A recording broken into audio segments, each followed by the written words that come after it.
Now, EP23 states that quantitative estimates of these 6 probabilities in the sequence leading to patient harm are desirable, but they may not be easily quantifiable.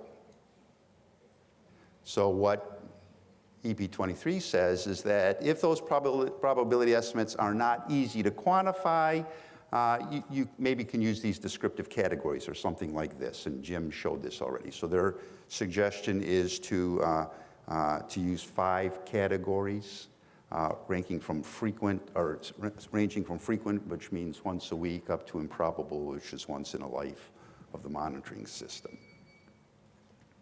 As Jim's already pointed out, note, these are not really, they're not probabilities, they're rates of occurrence. Okay.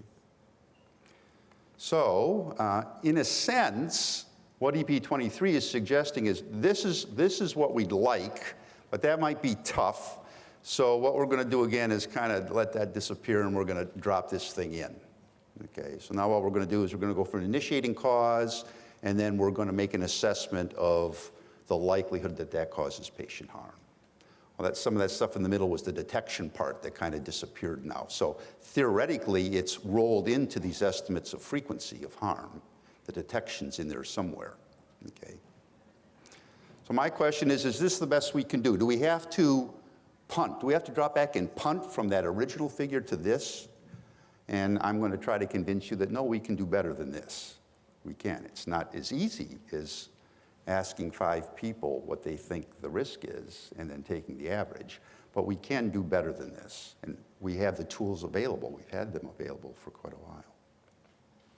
Okay, so I'm going to go back. I'm going to keep revisiting this figure, and we're going to march from left to right through these different probabilities. So first one I'm going to take is P1, which is the probability that a testing process failure occurs. Okay. Now, we tend to think of this in terms of how likely is a given failure mode to occur, or what's the mean time between failure. This is where these kinds of scales of once a week, once a month kind of come in. Because typically what we're looking at here, where we're getting a lot of this information, is from the manufacturer, from historical failure data. And an easy way to estimate that is, what's the mean time between failure? Okay, absolutely nothing wrong with that. EP23 suggests that you use manufacturer information, historical failure data, literature, other things like that, to try to get an assessment for the mean time between failure. Now, as Jim has pointed out, that's on a scale of time, and really what we'd like is to be on a scale that's related to, what we'd like our denominator to be is number of patient results, not time. But it's fairly easy, if you have an assessment for the mean time between failures, to convert it to the mean number of patient results between failure, if you have some assessment of what your average testing volume is, right? So as an example, I'll refer to this now as mean MPBF, mean patient results between failures.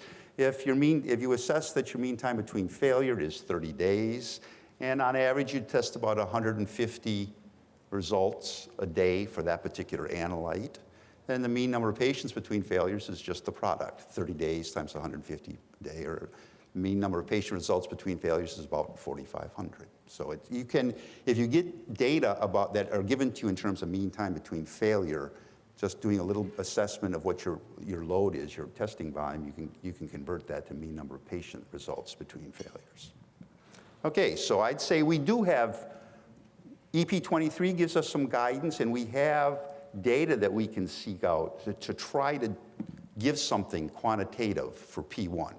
It won't be P1 though, it's going to be, so we're going to kick that out and we're going to replace it with this mean number of patient results between failures, okay?